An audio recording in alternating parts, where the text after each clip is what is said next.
Alright, this is your logical libertarian here with my friend Destry. He's joining me. Yes, I am. Hi! This is my Hi, first guys. my first non-gaming live stream. It's a live stream on the YouTubes, so we'll see how that goes. We're gonna talk about quite a few things. It's gonna take a while, and so grab your chips and popcorn and get the fuck ready. Okay, so I see how you have it set up. Okay, perfect. Okay. So, first thing I'd like to talk about is just the debates in general. The main topic of this is going to be our political climate, essentially. Um,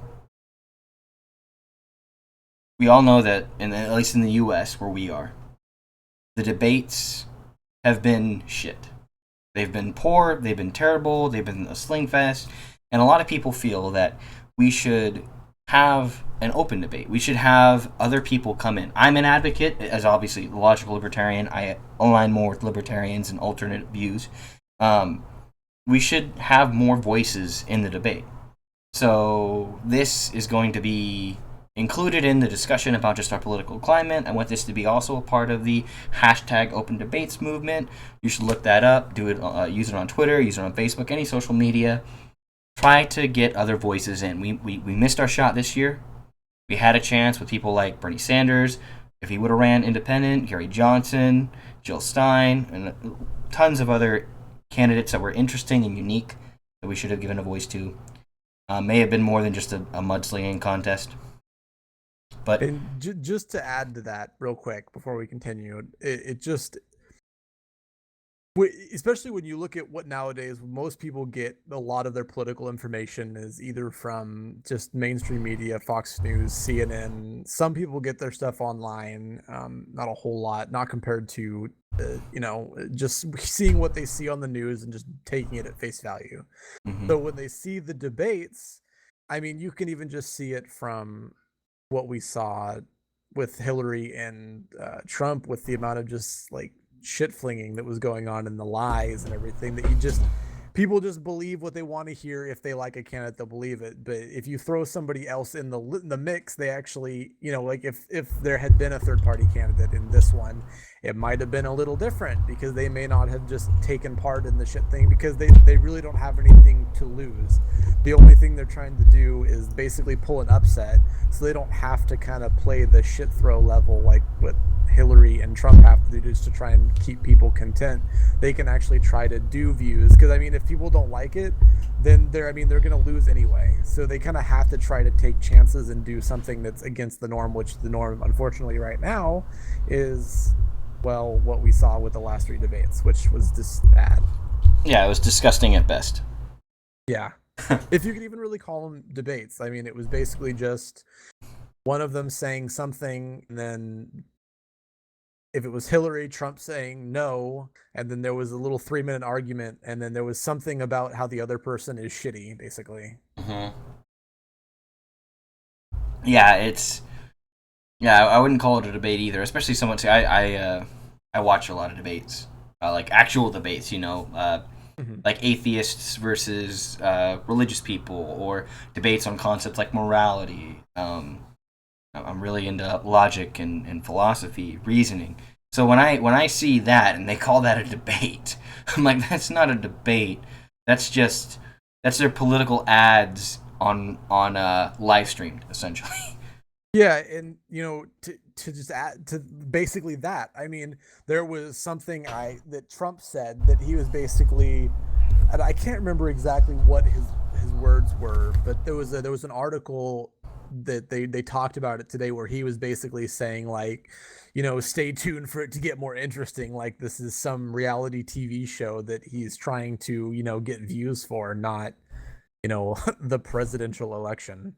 Yeah, yeah, it does feel like that. It feels like I And don't I, know. and I don't want to just put it all on Trump. I mean, Hillary does the same shit, but I mean, he was the one that came out and said it, Yeah. and it just shows that that's exactly. I mean, I don't know that she feels that way, but he definitely thinks that that's what he needs to do to win, is to just make it like a stupid reality TV show, and that's what people want to see. And the sad fact of the matter is that is what a lot of people want to see. And that's kind of the level of seriousness I feel we take it. And you brought up a good point too about the only taking it at face value, or only taking what we want to hear. I mean, you people look to, even if they don't go to the primetime television news, if they go to alternative websites or alternative YouTube channel news, which we have that now, which is awesome. As much as I may not like a lot of those channels, it's awesome that we have alternative media there. Yeah. Those sites are biased too. Yeah, And and I feel like one of the websites that used to be really good, it was kind of one of the first kind of really popular. I mean, there was a lot of them around at the same time, but as far as like the real big popular kind of alternate media was the Young Turks, which I'm sure you know of, and yeah, maybe everybody else has at least heard of them. But they went from being like pretty unbiased. I mean, they everybody has a little bit of bias about something. And better at to hiding it. think that they wouldn't is just not smart. I mean, everybody's going to have a bias, but they weren't bad about it. They would admit that they were, opinionated about one thing. Well, it's basically just degraded into the same shit show we see, in mainstream media where they have a clear agenda and everybody else is just wrong. They will not accept any other views or anything like that, even to consider it. And that you have to, even if you think an idea is the stupidest thing in the world, if it's coming from a party you're running against or something that's in the mainstream media, you have to at least look at it, take it from like a factual standpoint, like, okay, this is bad because of this, not this is bad because I jump right to the emotional fact that it's bad and that's what I'm going to run off of. Yeah, And that kind of goes back to what you were saying about like the debates and stuff that I'm sure you watch, like the atheism and debates and things, like, which was kind of the first big debate system that I got into watching, was stuff with like Richard Dawkins and Christopher hmm Hitchens before he passed away. And they were really, really good. I mean, Hitchens was kind of a snarky ass sometimes, but they're really good about having a debate be structured and actually being a debate on points, not just appeals to everybody's emotions on a certain political standpoint. not logical fallacies on parade, which is Yeah. essentially what those debates are, and And I it think the hurts me. biggest one, yeah, it is. And the biggest one, like from last night, for example, and I lost my shit when I was watching this last night, like laughing, because I just had it on like in the background when I was playing games or whatever, because I couldn't be able to sit there and watch it without going crazy. hmm But they started to talk about abortion versus legalizing versus making it illegal to have an abortion. And whatever your opinion on the matter is, basically all Trump did, and I feel like Hillary did kind of an all right job on that point, actually. One of the few things I actually think she did good on in the debate last night. But all Trump did was basically just run on fallacies and basically say that Hillary wants to legalize 9 month or abortions in the ninth term, which is basically a C-section. And that's basically all he said, was that Hillary basically wants to allow murdering of babies, when even she said it's not. It's up to a certain point she is in favor of it. But then after a certain point, when the baby is at a certain point in development, it's like, that there needs to be some other way to address that issue. Yeah. But prior to that, it's a completely different situation. And regardless of what your opinion of the matter is, the fact that he can come out on the final presidential debate and do that, and then everybody just ride that shit because it's an emotional appeal to what their opinion on the matter is just ridiculous. And you could just go on Facebook last night. Like, after the debate, I went on Facebook and I saw, oh, I don't know, probably 15, 20 big argumentative posts, so to say, with people just saying that, either Hillary crushed Trump or Trump crushed Hillary. And it was the same shit on YouTube. But Yeah. and I think Trump lost pretty much all of the debates just because he played the fallacy card, like you said, fallacy and to people's emotions the whole time. He hardly ever addressed anything.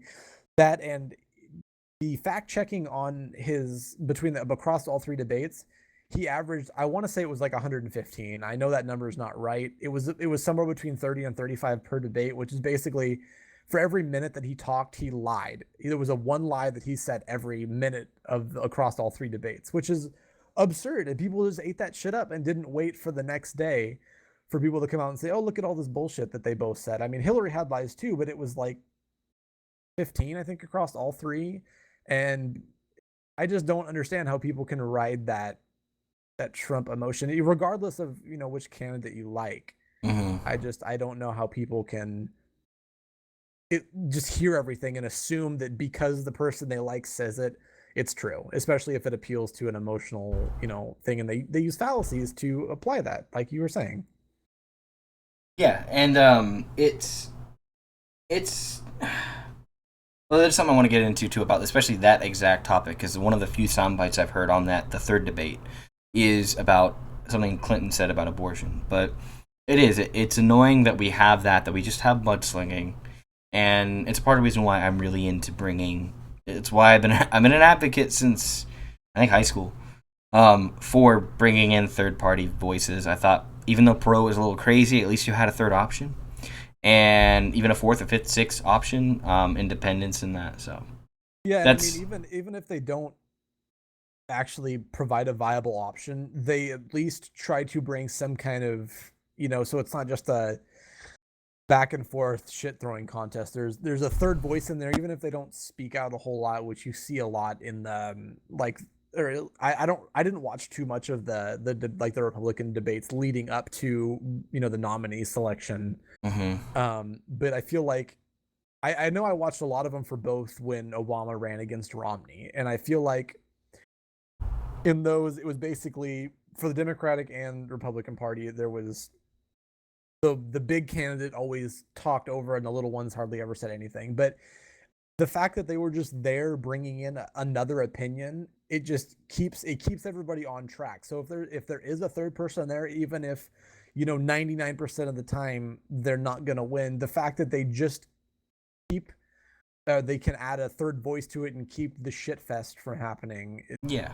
that in itself makes it something that should be happening. Yeah, exactly. At least to keep that's something I was bringing up to at least keep the discussion on topic. I mean, say we Yeah. had Gary Johnson in there, and they're talking about like, oh, well, Clinton's like, well, you're the Republican candidate wants to build a wall and have China do that. And it's just wrong, wrong, wrong. You just hear that, and then they go to Gary Johnson, and he actually talks about policy, about what he wants to say. He may not Yeah. say something people like, may not win votes with that, but at least he's keeping them on track and actually might gain support just for.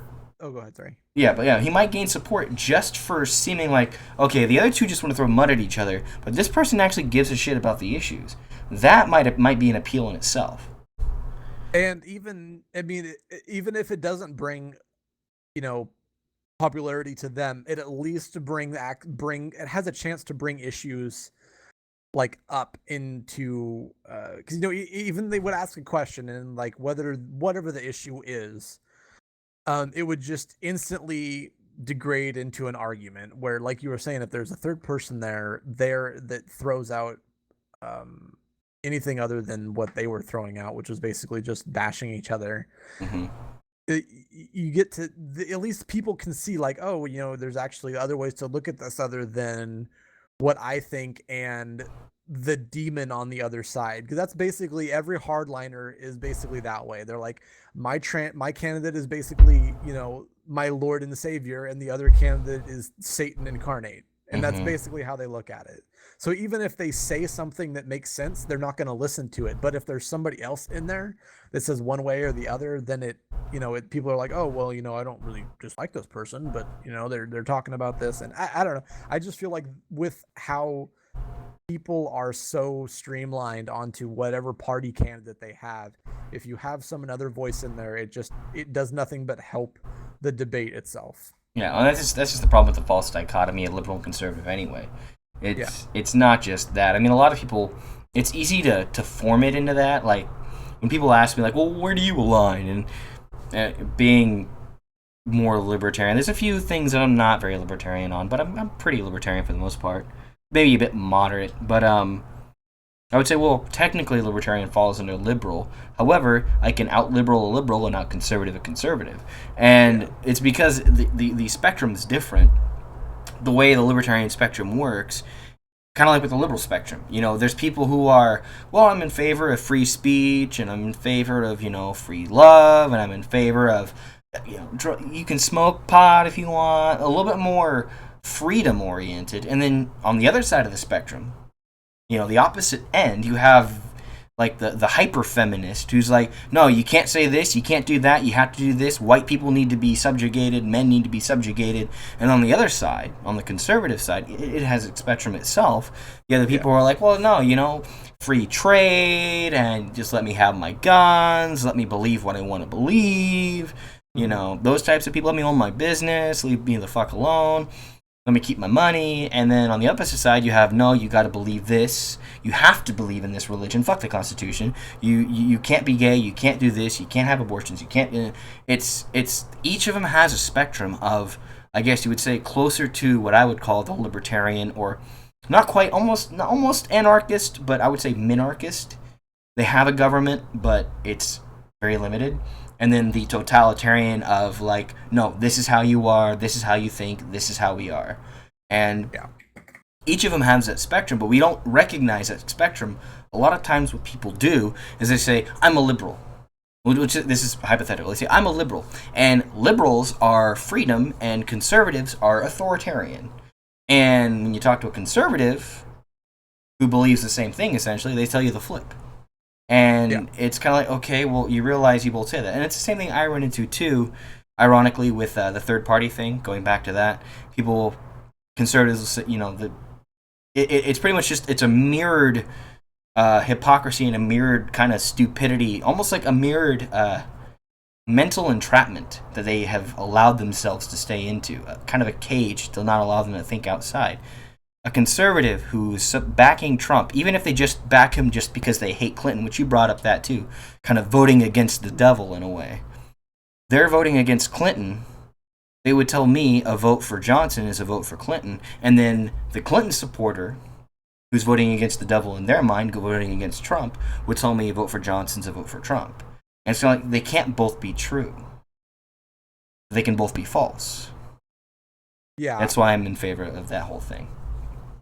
And that's kind of one of the issues with just like I don't want to say an issue with the party system, but with identity politics. Yeah. Because it's like, if you're a Democrat, you have to believe this, this, and this. And it's like, if you're a Democratic candidate and you believe and you have an opinion on something that happens to fall, on the other side of the spectrum, then it's like they throw that in your face like it's a bad thing. And like, you don't always have to. And it's why I don't like identifying as anything. And I don't think anybody should. It's just, you have your opinions on certain things, and as soon as you start trying to identify, you pigeonhole yourself into, well, I have to believe this, especially for like candidates. I mean, if people want to do that, that's fine, I suppose. But when you start looking at candidates, and they have to basically, if it's a Democratic or Republican candidate, they're pigeonholed into, I have to have these stances on all these things, and then maybe they can add some variation in there when they are the candidate and they can actually come out about certain things. But I feel like there's no like leniency in certain topics. Yeah, I definitely agree with that, and that's obvious too. One of my roommates brought up how watching the debate, how Trump would say one thing, Clinton would say the opposite. Clinton would say one thing, Trump would say the opposite. It's this feeling of having to oppose and keep himself in a finite box, like you described, and they can't deviate much. They can't be. You don't see a Republican who supports gay rights. You don't see a Democrat. Well, I mean, you do see them. You don't see a Democrat. But they're not the ones that are the front runners. Yeah, you don't see a Democrat who supports gun rights. You don't see that. I mean, I've seen that, especially up where we are, which is for those of you watching at home, it's Northern California. But for where we are, there's someone I just finished my ballot. I'm gonna turn it in soon. On that, I mean, I voted for a Libertarian, I voted for a Democrat, I voted for a Republican. They were all people who I felt represented something that I think would bring something good to the table, or would be able to, it was policy based. It was like, okay, what have I heard them say in their candidates' nights? What did I see on their website? What did I see on that? And I feel like that's kind of lost too, going back to the mudslinging. It's more about like, well, it's either, well, so-and-so said this or did this 20 years ago. Allegedly. Yeah, it's like it literally means nothing, more or less. It doesn't matter what happened 20 years ago, and I don't, it blows my mind that is something that people are so hyper focused on, as opposed to, and it kind of feeds into that a reality TV show aspect. It's Mm-hmm. like, and I don't really, I mean, there's not really anything else to add to it. It's just that people want drama and stuff like that kind of, because it's what gets views, I guess, and entertainment. And you don't have to be, I don't want to say you don't have to be educated, but and I hate going there as an education level, but you see a lot of people that generally wouldn't entertain themselves with politics and things like that getting involved when it's this that's been going on, with Trump and Hillary. It's like almost watching a comedy when you're watching the debates, and it draws people in that wouldn't otherwise be in if it was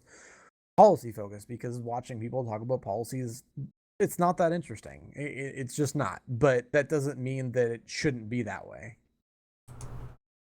Yeah. Um, and that's what it goes back to too. I think the other half of that is it's not just the reality TV show, but it goes back to what we talked about, where identity. And it's like, okay, well, I'm a Republican, I have to vote Republican. I'm a Democrat, I have to vote Democrat. And then a lot of people who are independent minded, who maybe align with with a different party. I'd say alternate party. I hate the third party concept, because it's like, there's a third party. It's an alternate party. It's not the first or the other two. And who identifies with that, or even just identifies differently in general. Whether they have some alignments with that party and also feel kind of independent like I am. I'm registered. I don't think I'm registered with the Libertarian Party anymore. I didn't re-sign up. It's my party preference, but I really identify, if I were to run again, especially if I were to run I did run for office, guys. If I were to run for one that you had to be partisan, I'd probably run as independent, because the Libertarian Party wouldn't back me, more likely. I'm a nobody. And I don't identify with everything that libertarians are. And also to avoid what you talked about, putting myself in a box. I don't, because people hear libertarian, they think like a complete anarchist nut job. And it's like they're going to start assigning things to me, building a straw man, which is another logical fallacy that happens. I hate. They're going to be like, oh, so you're libertarian. Okay, so you're in favor of just taking people's, so you just want to do it with all social safety programs. You want to do it with the law enforcement. You want to do it with this. You want to privatize everything and all that. And it's like, well, no. Libertarian. Yeah, that is like one of the biggest benefits of identifying as an independent is you can identify independent, and it basically leaves your views open to everything in the spectrum. You don't have to pigeonhole yourself. I mean, you're technically pigeoning yourself into independency, but it's basically you're pigeoning yourself into being able to pick from anything, as opposed to when you pigeonhole yourself into Democrat, Republican, or even Libertarian. Arguably, you still have to follow the party line. Yeah. But with independence, there's no party line, because you can literally believe anything, or have a stance on anything. I don't say believe, but have a stance on, ranging far left to far right on anything. Yeah, people are more open to you being politically custom, I guess you could say, and that's what I like about that. Expected almost. Yeah, it's like, okay, what's your opinion? They'll listen too. They'll be like, oh, so you don't allow the party? Well, what's your stance? And just having that listening is more beneficial than being like, oh, well, I'm a Green Party. Oh, okay, so you're Green Party. So you're environmentalist, a hippie. You hate this, you hate that. Okay, so I don't need to listen to you. They dismiss you because of that. And it's the same thing that you see Republicans and Democrats have happened as well. So anyway, moving on to the debate. Or sorry, you were going to say something? No, go ahead. I was going to say, what was the next? The debate. More on the was there anything else you wanted to add about the debate?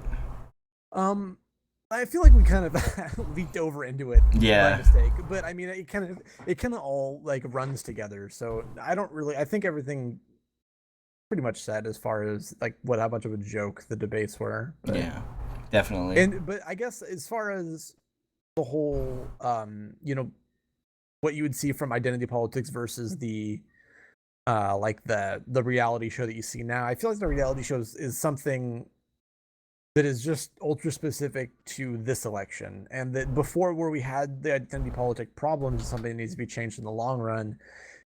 I mean, even if it's just something that the whole I got to word this.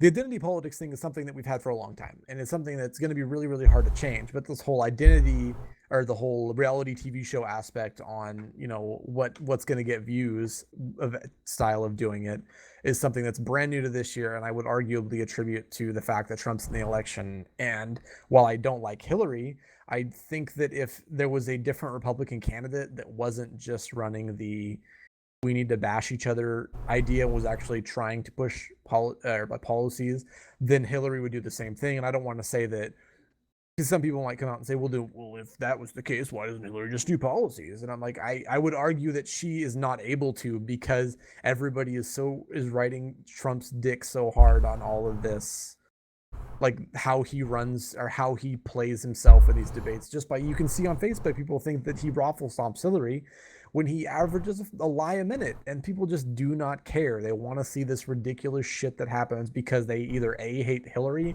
or they're whatever Trump says about guns or something like that, because Hillary's anti-gun, we know that, and therefore anything Trump says about guns is right, regardless of if he's actually lying or not. Mm-hmm.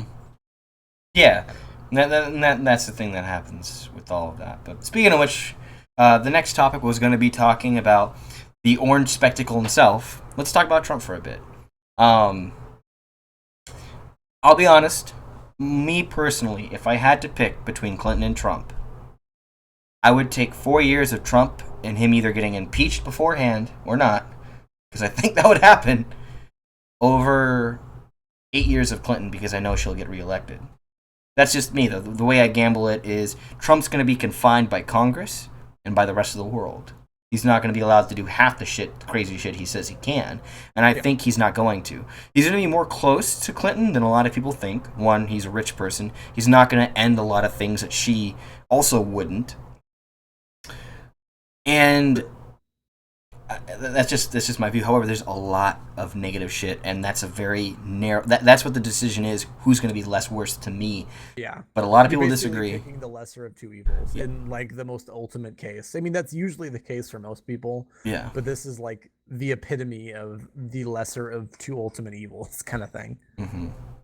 And I mean, I'll just say it. I'm gonna be voting for. I would rather have Hillary than Trump. I understand. Not so much because I mean I think they're both gonna be bad, and I agree with you. I think that Hillary has a chance of getting reelected, but we'll see how that goes. But one of the big things I really don't like, and I don't want to give the Trump the ability to, is the fact that he's going to be able to put forth justices, and there's a couple other things that are coming up for.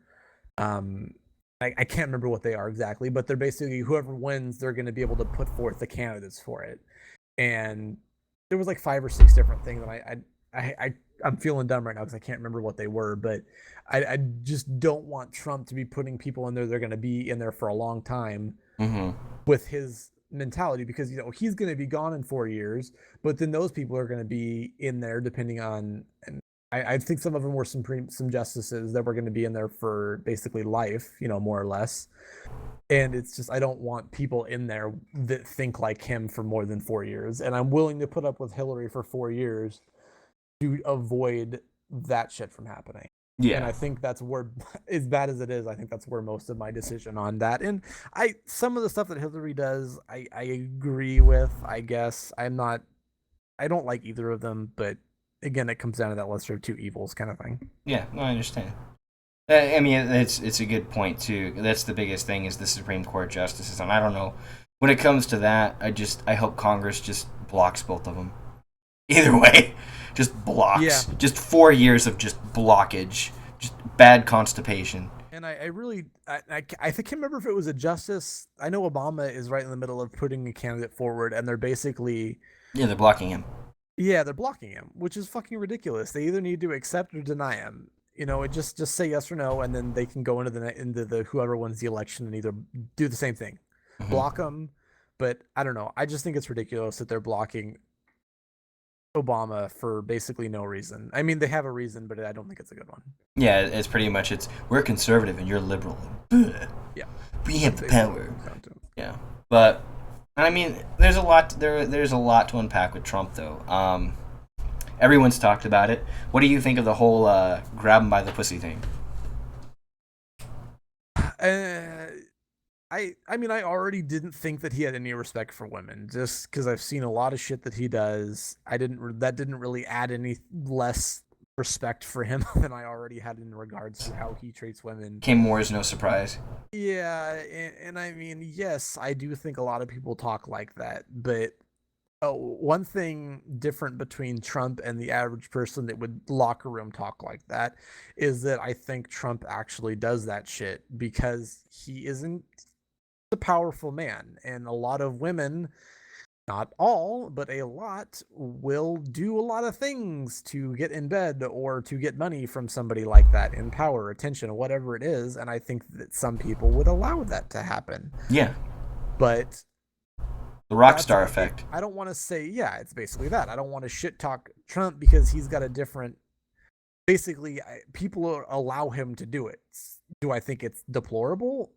Yeah. Not necessarily. It's bad. I wouldn't agree with it, but it's different than when they say it's locker room talk. It's like, yeah, but I would argue that the women that he does it to probably let him do it versus if it was just some random dude, it would probably be sexual assault charges. Yeah.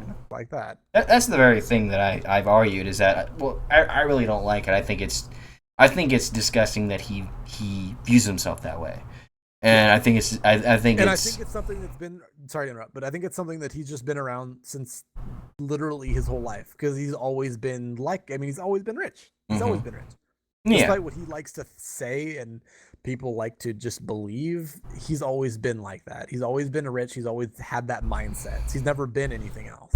He's like if Justin Hammer, for those of you who don't know, this is a nerd reference here. If Justin Hammer were a casino and hotel tycoon instead of a arms dealer, this would be Justin Hammer.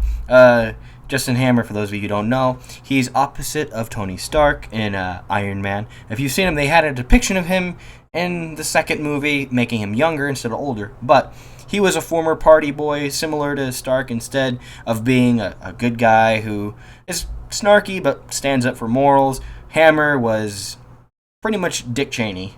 And this is kind of who, Trump's a bit party-ish, but very, very dickish. And that kind of person. He thinks he's better than everybody. And yeah. It's very clear that he thinks he is better than everybody. Not everybody else, but the average person. And that is an issue. And I'm sure Hillary probably thinks the same thing, but she's not so blatant about it as he is. Yeah. And that's one of the big things. I mean, the sad thing is that blew up, and that was like, oh, that's the game changer. And it's like, that's not the game changer. The game changer was when he started. And it's just like, Mexicans are coming over here. The Mexicans are rapists. It's like, that's where he really fucked himself. But, and then the just the opening of him and the shit he said is the big thing. But, I didn't think much of it. I was like, oh, okay, he said something dirty. Oh, well. I mean, yeah. He says it because he's rich and powerful, and I'd guarantee that probably 95 to 99% of those women allowed him to do that. And if they didn't, they probably smacked him. He probably giggled or apologized, and then they went on their way. Yeah, and a lot of that stuff that's coming out now where the women are coming forward about certain things that he did, I'm sure not all of them are true. I'm sure a lot of them are pulling shit out, blowing smoke out of their ass for attention, but that doesn't mean that they all are. Yeah. And I think a lot of them were probably thinking that, oh, well, I'm never going to, there's no point in even saying anything now because he's just going to, he's Trump. He's got money and he's powerful, so there's no point in me even trying to come out and out him. Now that he's, it's that whole thing happened with the pussy grab video. It's, there's almost, it's incentivizing people that he's done shit to who didn't agree with it, but didn't think coming out was going to make a difference. It would only, bring negative attention to themselves, kind of gives them a platform to come out and not be seen as crazy. Yeah. But unfortunately, it's too late. You know what I mean? Now it's he said, she said. And I think it's a lot of people, it's riding that Trump dick just won't, oh, they're lying. They're just doing it to get attention. And I'm sure, like I said, I'm sure some of them are, but you just can't assume they all are. I mean, look what Cosby? Cosby, yeah. I mean, it was the same shit. I'm sure some of them lied, but goddamn, I mean, he did some hella bad shit, and I'm sure it's the same way with Trump, and he's somehow getting some free pass on it, and I don't know why. I don't know why people are just giving him a free pass on it. Well, it's because people. There's a difference between skepticism and willful ignorance, and I think there's a lot of willful ignorance with people who are so vested politically into such a moron and I mean, pretty much when they would say, "Oh, well, I'm voting against the devil." No, you would say two devils are running, and you just you put your money on one, and you put so much money on it. This is all hypothetical, metaphorical. You put so much money on it that you're gonna not hear any reason and just be like, nope, this has got to be the winning ticket. I put all my money on it. It's got to be the winning ticket. I can't back out now. It's got to be the winning ticket, and that's a big part of the problem there. It's with both parties, both candidates, but it's not pretty. And I mean, I think too the whole this video was released, I think, on purpose for character sabotage, because I think a lot of people, they may not be coming out to lie. They won't be lying to get attention, but I think anyone who is lying is doing it to sabotage his campaign. Yeah, and I mean, yeah. It's just for whatever they are, whether they're incentivized to do it or not. It's just yeah. What do you think? I assume you're probably what's your opinion on his wall? I think that's really dumb. While there is an issue with illegal immigration into the southern states, I don't think just erecting some magical wall is gonna fucking solve the problems. It's just not. I think Hillary's the little that she's actually said about it, people that have commit crimes need to be deported back to Mexico, depending on how bad the crime is and drug related and yada yada yada. If you're committing crimes, you should be deported back to Mexico. That's how it is in Europe. If you commit a crime in one country and you're on a visa from another, they deport you back to whatever country you came from. Mm-hmm. It's not somehow any different just because Mexico sucks ass, because it does. I wouldn't want to live in Mexico unless you're in a rural community, where it's actually safe. If you're from like the cities and shit, man, I would not want to live there. It's horrible. It's so controlled by drug cartels, and it's just a nightmare. Even the farm communities aren't safe. Trust me, the cartels take over those places. Oh no, yeah, but I have some family who, their parents come back and they live there primarily, and they go back and forth, and it's not nearly as bad, but it's like everybody knows themselves, everybody knows everybody else kind of thing. So there's a lot of trust there, versus the bigger cities, and a lot of and it depends. It's all location. Obviously it's bad, especially if you're in any of the drug controlled areas, which is a lot of the major cities in Mexico, not South America. But I mean, if you're going to commit crimes, it's just that's what's going to happen. Period, end of story. And I don't think that just because there's a lot of illegal immigration that's such a bad thing, especially when the agricultural community is so strongly based on the use of illegal immigrants as manual labor. Yeah. I mean, it's just shit would not be as cheap as it was. Like ag, whether that be, and that's not so much like livestock, but more as like actual whatever they're growing. Like what's around here? Olives and walnuts and almonds and shit, or almonds, however you say it. Yeah, it's a big part of that, and I mean, we have some family friends that grow. They have a lot of I think it's walnuts and that they grow them down kind of down towards Sacramento. They have a lot of property down there, and they have a lot of money, and they do that, and they pretty much use exclusively Hispanic laborers, and they pay them pretty freaking good, and they're really good about it. But at the same time, not everybody does that, because not everybody has a lot of money that can afford to do that. And if they have to follow the labor laws, not that I'm saying nothing should be done about this, but just to say that that they're stealing Americans' jobs, it's like, well, it's a huge issue that needs to be broken up and discussed. It's not as simple as they're stealing our jobs kind of thing. There's a lot of nuance to it. Yeah, and I mean, I don't know. You don't have an ID or a social security card, you're not going to go out and get a job. I don't know where this whole they're stealing our jobs argument even comes from. South It's Park. so hard to get a job. Yeah, South Park. But yeah, But I mean, they people got that from actually say somewhere. it like yeah, it did come from South Park, but I mean, people actually say it like and are serious about it. Like they're stealing our jobs. Like, are they Hmm. really stealing our jobs? Like, I'm sure they're doing a lot of the labor shit that most people arguably wouldn't do. Yes And and no. I mean, some people would do it, yeah, but then I mean, people that are illegal don't have documentation, you're not going to go out and get a job from somewhere, that vets stuff like that, which is most places now. I mean, hell, when I got a job at GameStop, they do background checks and crazy shit. It's just fucking GameStop. Hmm. I mean, if you're not a citizen, you're not going to get a job at anything like that, and that's even fast food jobs now are like that. And I'm Yeah. sure there's ways to get around that, but I don't think the issue is as big as people like to say it is. People that are against immigration. Yeah, yeah. It's something. Right before I started running for office, I was attending the. It was mostly because of the state of Jefferson thing, which well, actually I'll bring that up towards the end because we're in California.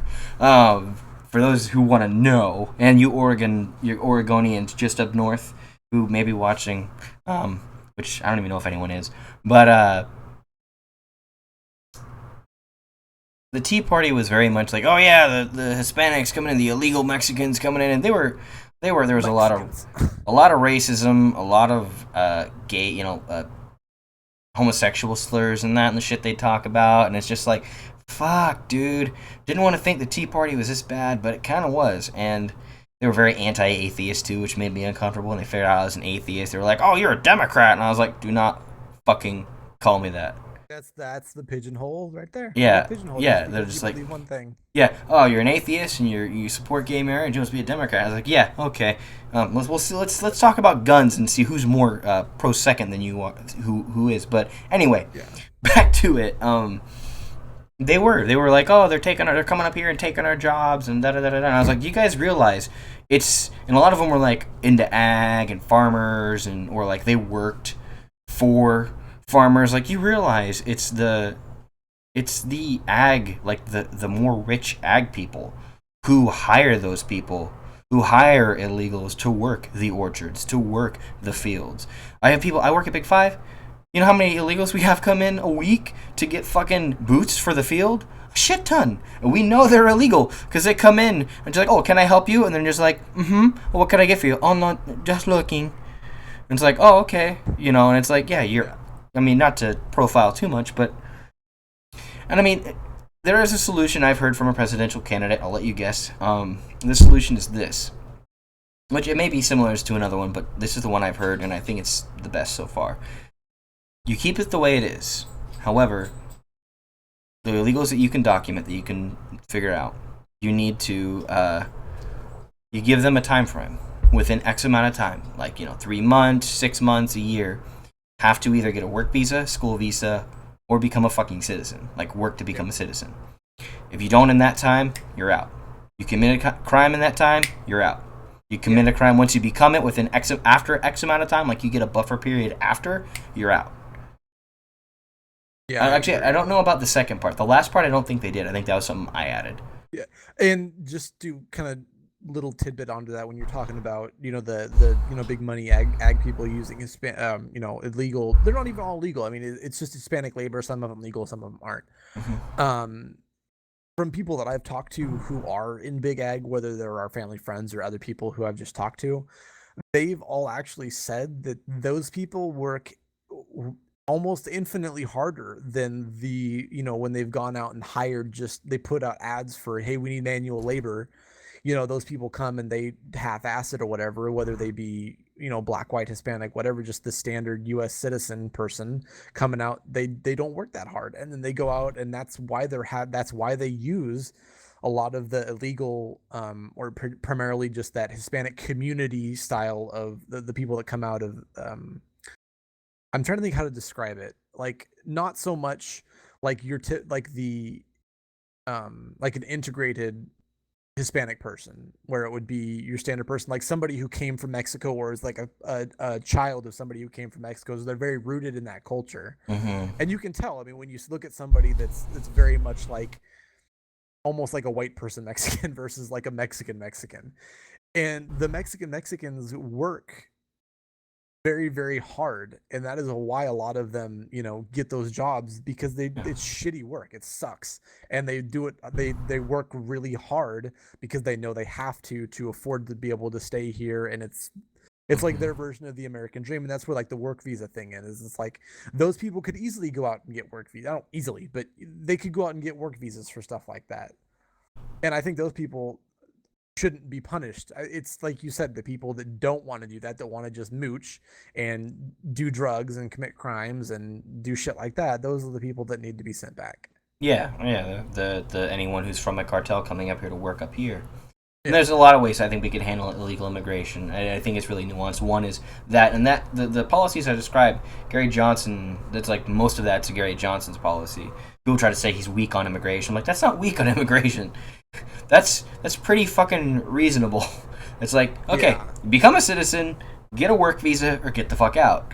And it's like, it's pretty much, you better have a legitimate reason for being here.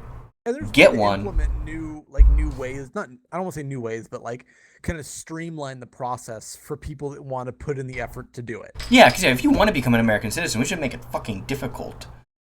Because, I mean, how does that hurt us? You know? I mean, I understand it's like, well, we gotta have a limitation and jobs and da-da-da-da. Well, a big part of what's killing jobs, as you said, is a lot of regulations. Certain regulations we need, but we live in California where it's regulated to shit. Yeah. I'm surprised they don't have a fucking five wipe limit in toilets. As crazy as they are, Yeah. But, So let's streamline into the state of Jefferson thing and then wrap it up, because I got some stuff I got to take care of tonight, if that's cool with you. oh yeah, that's fine. We can talk about the other stuff, the SJW stuff later. Yeah. Um. Videos. Yeah. Anyway, all right. So the state of Jefferson, for those of you who don't know, since the 1940s, or maybe even a little bit earlier, California, Northern California, and Southern Oregon have been wanting to split from California and Oregon for a while. Now, there's been attempts multiple times, especially right before World War II. The attempt it went all the way to Congress, and they ended it after Pearl Harbor because they didn't want to have such a polarizing thing in discussion during such a tragedy. And they need a unified nation too. Yeah, they wanted to have that. Yeah, World War II. Especially on the coast, especially on California coast, where that's closer than New York was to Hawaii, for those geography buffs out there. But the issue was that there's a lot of difference in regulation, culture, kind of the niches, the economic niches. Southern California is very much more industrial, or not even industrial, more, I guess you'd say, entertainment. Central California is a bit more industrial. The coast is a bit more a mix of industrial and, I guess you'd say, kind of everything, importing and exporting. And then Northern California is very heavily ag. And with all that spread out, to have one state try and make blanket economic laws that apply to everyone is just difficult. And it just comes with that with every law, too. And there's been multiple attempts, I think like 15 attempts or something like that, quite a few, to split the state, whether it's been in half, into multiple parts, and same with Oregon. Currently, there's a motion to have Northern California split, I think right about the line of Yolo County. It's right below Sacramento, basically. Right below us. We'd take Sacramento with us. Yeah. Oh, wow. We'd take Sacramento. Damn. But I think that's where it is. I know it's either right below or right above Sacramento. And I don't know what your opinion is on, I don't want to say splitting California, but the specific state of Jefferson movement, that ultra specifically, not, just because I think a lot of people look at that, and if you're anti-Jefferson, you're anti, any kind of fixing of California's issues, which is not true. I personally think Jefferson is a terrible idea because of where they've chosen to split the state and the way that they've gone about trying to do it is just it's not a lot of thought was put into it in for a lot of reasons. Is there a way that they could probably split the state up to make it work for both North and South? Yeah, I think there is. I don't think the state of Jefferson is best way to handle it, mainly because of money.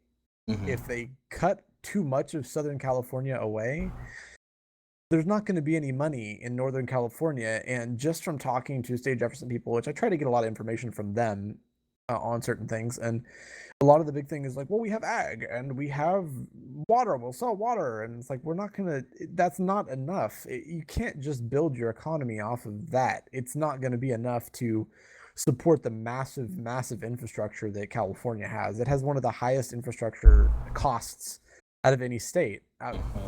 Just because there's so much space, there's vast amounts of space. There's big cities. It's not like where you go to one of the states on the East Coast or on the South where everything's pretty close together. I mean, arguably, you could drive from one city to the next unless you're driving like from New York to Florida. Obviously, that's a little different, but and you're not in like the Great Plains area. But there's just there wouldn't be enough money, and with the vast majority of the population being in Southern California, that creates a whole other tax issue with money as well. There just wouldn't be enough money to support California in the way that Jefferson currently has the cut set up. Yeah. Well, I mean, and I was always someone. I still kind of do hold a support for the idea. I don't like the current movement because the current movement is pretty much the Tea Party run amok. Yeah, and I feel like it's highly I don't want to say uneducated, but I feel like they don't know a lot of they don't understand a lot of the stances that they're advocating for, and they don't have, there's not a lot of unified reasoning behind it. And I think it's because, like you said, it's basically radical Tea Party. It's just kind of adopting the movement. Like it's the idea of like, oh, we're gonna, it's pretty much, it's super conservative. And the thing that I fear with it is if they were to get the split to go, it would turn into Little Texas, but then become the biggest welfare state in the world, because we would need to bring in more money from the federal government. And that's the thing, is these people don't realize how government works, how the stages of government work, and how economy works. And that's a big thing. A lot of people today don't understand shit about economics. They don't understand taxes. They don't understand regulations. They don't understand profit. And those are the three biggest things you really need to know, at least have a decent grasp of, if you want to be running a country or a state or a city. You make regulations, people need to make profit. So they're going to cut certain things, cut corners, or they're going to just completely take away services to make profit. If you add taxes, people need to make profit. So they might raise prices to continue to adjust for taxes. And with regulations, if they're cutting to make profit, and you might lose in tax revenue with adding regulations. Especially because not only, I mean, it's a super negative, which is part of why California is so fucked up. They have all these regulations that they need to enforce, and then all these taxes to do that. But because they've limited business so much, there isn't as much of a profit margin to gain the revenue to enforce it. It's a cycle people don't understand. And it's usually conservatives that don't understand the tax side. It's liberals a lot of times that don't understand the profit and regulation side, and a lot of times they just don't understand in general. And a lot of these. Oh, sorry. Go ahead. All right. Well, no, you can go real quick. What I was just going to say is a lot of the people that are advocating for the current Jefferson movement are very anti-big government, and with this whole thing is basically inviting ultra involvement from the government, because Northern California, on average, is poor as absolute fuck and has a high percentage of welfare people. People on, I say welfare, people on welfare. It's just it is the way it is. I mean, and Social Security. Yeah, Social Security. There's not a lot of money in Northern California. I mean, there's a lot of ag money, but it's to a very small percentage of people. It's not. I mean, it's big families or big companies that own lots in a majority of the ag, and that's just how it is. And those are the people that are the loudest in the whole Jefferson movement, and that's not a bad thing.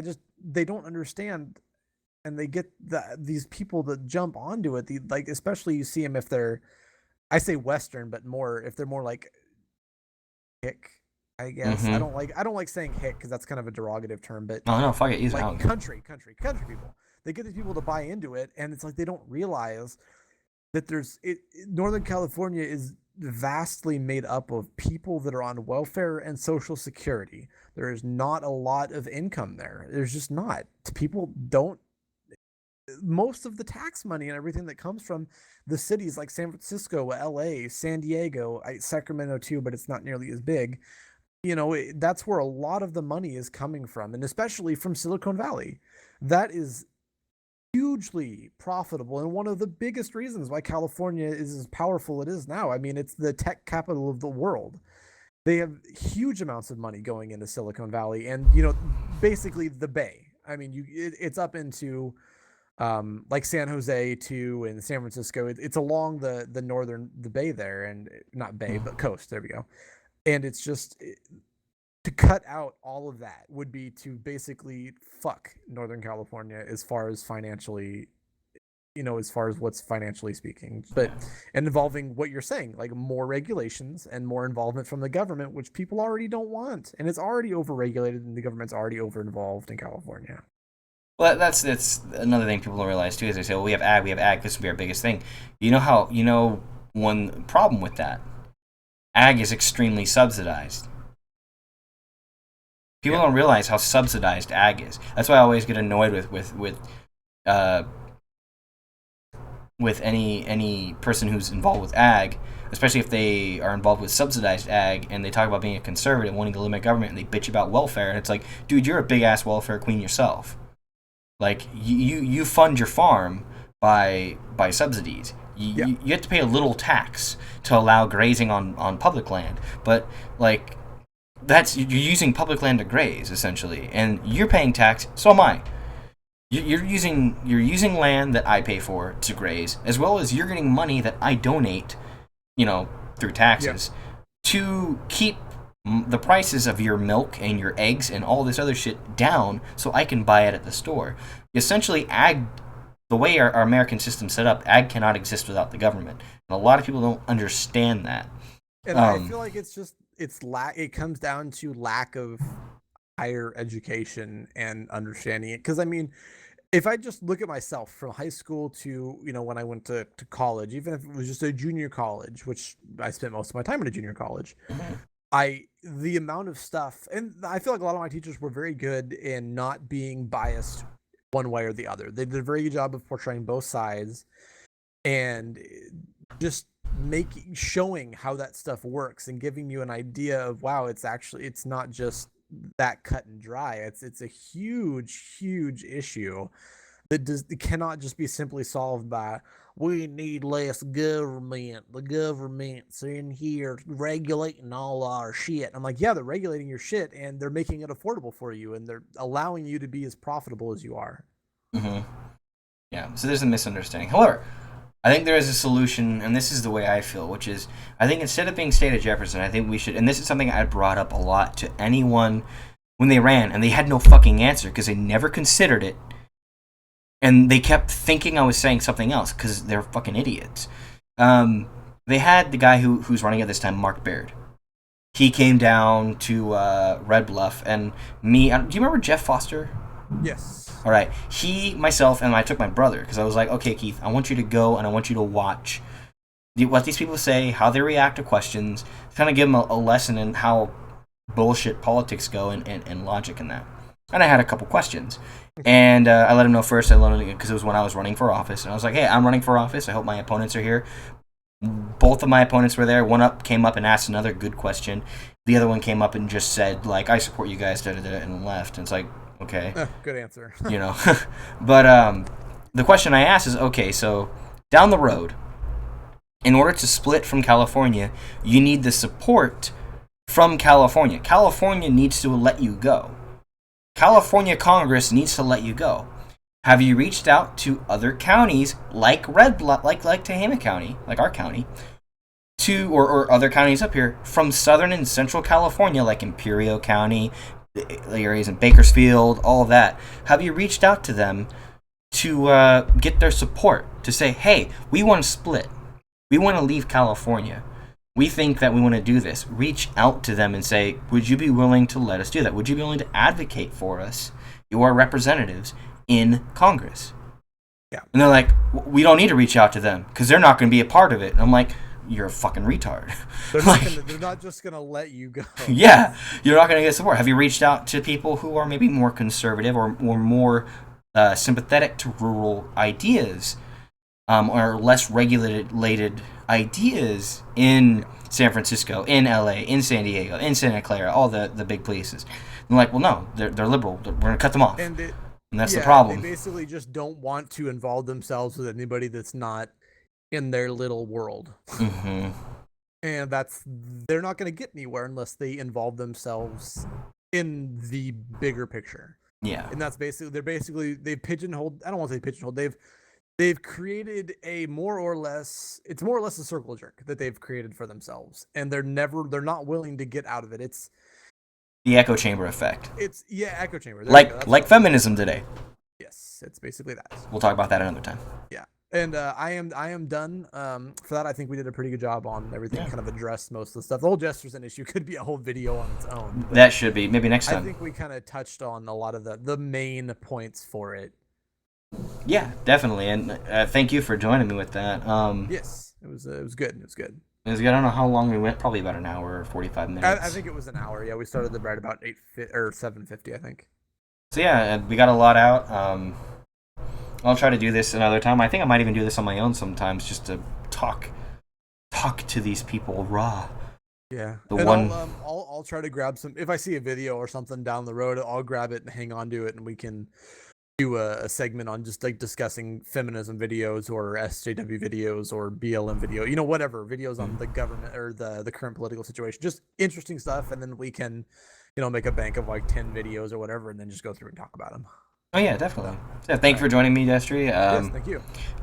You said you're going to be forming a channel to address these kinds of things in the future. Yeah.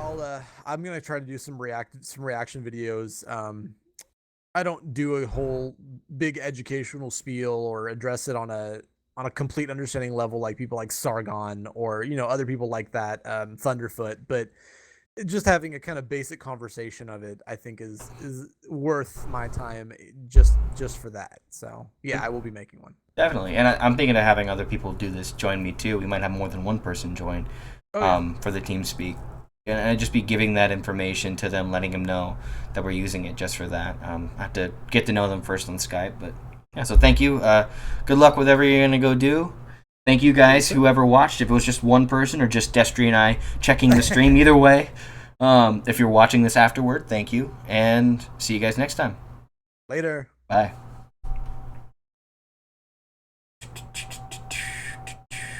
All right. I think that was pretty good. Yep.